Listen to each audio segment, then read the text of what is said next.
मैं हरिद्वार बोल रहा हूं।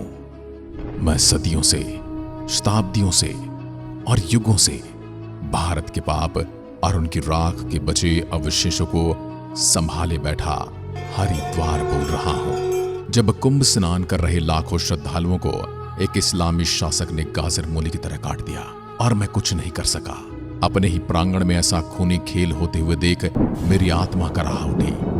आज मैं अपनी वो दुख भरी कहानी अपनी पावन भूमि पर रहने वाले भारतवंशी को सुनाने आया हूं। उस विभीषिका को आपके सामने प्रस्तुत करूंगा। उससे पहले आप वीडियो को लाइक और चैनल को सब्सक्राइब करके घंटे का निशान दबा दें ताकि ये वीडियो ज्यादा से ज्यादा लोगों तक पहुंचे। हमें वीडियो बनाने के लिए कमेंट किया गया था सदाराम जी ने। आप भी कमेंट करके बताइए कि आपको किस विषय पर वीडियो देखना है, हम आपके लिए वीडियो बनाएंगे। अब चलते हैं वापस 1398 के उस कुंभ की ओर। मैं हरिद्वार आपको समय से थोड़ा पीछे लिए चलता हूं। आज से करीब 600 वर्ष पूर्व 1398 का साल, कुंभ का मेला। हरिद्वार की विशाल मां गंगा के किनारे चल रहा था स्नान। हजारों लाखों ऋषि मुनि जंगल पहाड़ी कंदराओं से निकलकर कुंभ स्नान करने आए थे। लाखों श्रद्धालु अपने छोटे छोटे बच्चों और बूढ़े माँ बाप के साथ कुंभ में स्नान करने अपनी आत्मा को तृप्त कर रहे थे। मैं हरिद्वार अपनी पावन भूमि पर इतना हर्षोल्लास और ऋषि मुनियों के पद चिन्हों को महसूस कर रहा था। उस समय दिल्ली पर तुगलक वंश का अधिकार था और मेरा यह हरिद्वार का क्षेत्र भी उसी के शासन में था।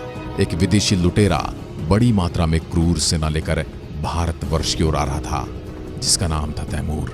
आपने इतिहास में पढ़ा होगा, तैमूर उस खतरनाक क्रूर लुटेरे का नाम था जिसको मूर्ति पूजकों के सर धड़ से अलग करने में आनंद आता था।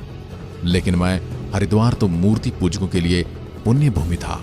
मेरी इस विशाल प्रांगण में हिंदुओं की आस्था का सैलाब उमड़ा था।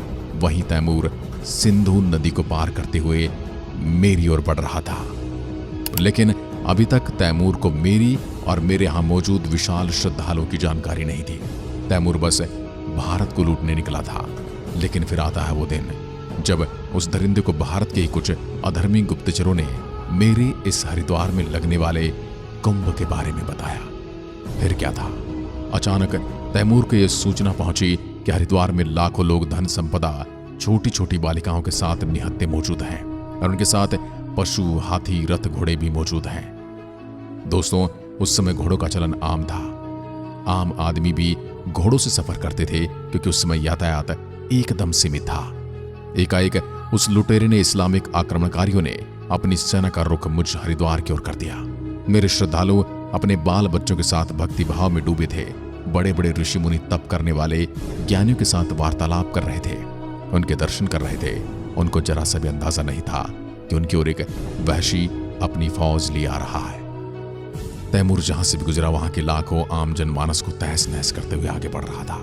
मेरे रास्ते में आने वाले जनमानस को बहुत दूरी से क्रंदन पुकार में सुन पा रहा था। मैं हरिद्वार आने वाले इस खूंखार आहट को समझ गया था। मैं जोर जोर से चिल्लाकर उन लाखों श्रद्धालुओं को बता देना चाहता था, परंतु मैं निर्जीव। मेरी तो आत्मा वही लोग हैं। मेरी आवाज उन लाखों निहत्थे हिंदुओं तक नहीं पहुंच पा रही थी। मेरे इस पावन भारतवर्ष में युद्ध के भी नियम होते हैं। बिना चेतावनी के तो युद्ध भी किसी के साथ शुरू नहीं होता। नहीं कभी भारतीय राजा एक दूसरे की आम जनता के ऊपर सीधा वार करते थे। युद्ध सिर्फ दो सेनाओं के बीच लड़े जाते थे खुले मैदानों में। परंतु तैमूर तेजी से मेरे यहाँ मौजूद लाखों श्रद्धालुओं की ओर बढ़ रहा था।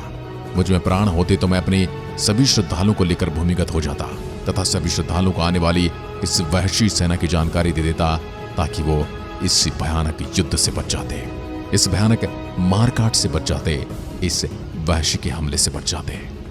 देखते ही देखते तैमूर की अग्रिम टुकड़ी भेष बदलकर मेरे इस विशाल प्रांगण में मौजूद भीड़ में घुस गई और सारी जानकारी लेकर तैमूर को दे दी। उसके बाद तैमूर की युद्ध नीति ने मेरे सभी श्रद्धालुओं को चारों ओर से घेर लिया। मित्रों, मैं कैसे अपने हृदय के भाव बताऊं। निरीह प्राणियों के लिए भी तैमूर जैसे विदेशी इस्लामिक आक्रांता ने युद्ध नीति बनाई। मेरे प्रांगण में कुंभ स्नान कर रहे छोटे छोटे बच्चों समेत पूरे जन समुदाय को चारों ओर से घेर लिया गया। फिर अचानक घुड़सवार दल ने जो कि क्रूर सेना का सबसे वहशी दस्ता था, सभी श्रद्धालु पर चारों ओर से आक्रमण कर दिया। बिना मतलब के वो सेना गाजर मूली की तरह मेरे श्रद्धालु को साफ करते हुए आगे निकल रही थी। जब तैमूर की क्रूर सेना ने आक्रमण शुरू किया, मेरे हरिद्वार के पावन घाट, जो कभी शांति और सद्भाव के प्रतीक थे, अचानक रक्त से लाल हो उठे। घुड़सवार दल, जिसे विशेष रूप से अत्याचार के लिए तैयार किया गया था, उन्होंने निर्दयता से श्रद्धालु पर हमला किया।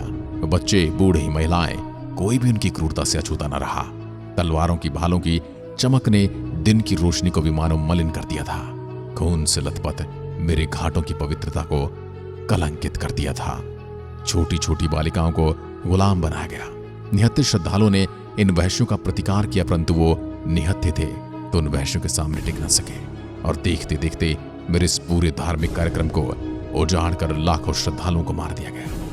मेरे हिंदू समुदाय जो अपनी धार्मिक यात्रा पर थे, उनके साथ ऐसी क्रूरता होते देख मेरी आत्मा सिहर गई। मेरा हिंदू सनातन पुरुष ये मानता है आत्मा अनंत तक चलती है, उसको न कोई मार सकता है, न कोई खत्म कर सकता है।